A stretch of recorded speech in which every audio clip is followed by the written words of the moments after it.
পৃথিবীর বুকে আজও পর্যন্ত এখনো এমন কোনো রাজত্ব আসেনি যার ধ্বংস হয়নি। কিন্তু কি কারণ ছিল এসব রাজত্ব ধ্বংসের পেছনে? অবশ্যই জনগণ অথবা জনসাধারণরা ছিল, তাদের উপরে কখনোই সেসব রাজারা সুশাসন প্রতিষ্ঠা করতে পারেনি, তাদের সাথে সুসম্পর্ক বজায় রাখতেও পারেনি। নিজেদের দলীয় গোড়ামি এবং নিজেদের স্বার্থের জন্য তারা জনসাধারণকে ব্যবহার করত। আর এই জনসাধারণকে বারবার নিজেদের স্বার্থে ব্যবহারের জন্যই এসব ধনী রাজা বাদশাহ অথবা ক্ষমতাধর যারা ছিল তাদের সবার পতন অনিবার্য হয়ে দাঁড়িয়েছিল।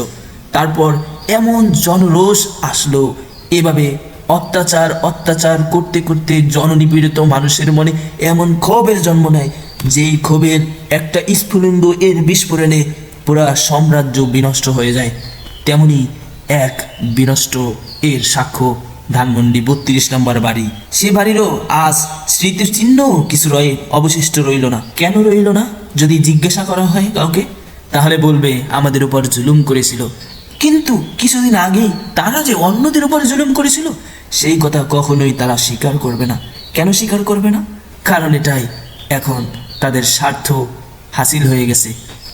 এখন জনগণকে চুষে এমন অর্থ সম্পদের মালিক হয়েছে, যে অর্থ সম্পদ যদি এখন আর তাদের নাও হয় কিংবা তাদের আর অর্থ সম্পদ জমাতে নাও পারে, তবুও তাদের 14 গোষ্ঠী এই অর্থ সম্পদ দিয়ে অনায়াসে পার হয়ে যেতে পারবে।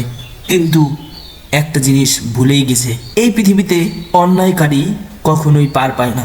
আর যদি এই পৃথিবীতে পার পেয়েও যায়, তবুও মৃত্যুর পরে অবশ্যই সৃষ্টিকর্তা এর কাছে জবাবদিহি করতে হবে। তারা জনগণও ভুলে গেছিল, আর সৃষ্টিকর্তার শাসনও ভুলে গেছিল। সৃষ্টিকর্তার যে শাস্তি হতে পারে সেই বিষয়েও তারা ভুলে গেছিল, যার জন্যই আজ এই করুণ পরিণতি।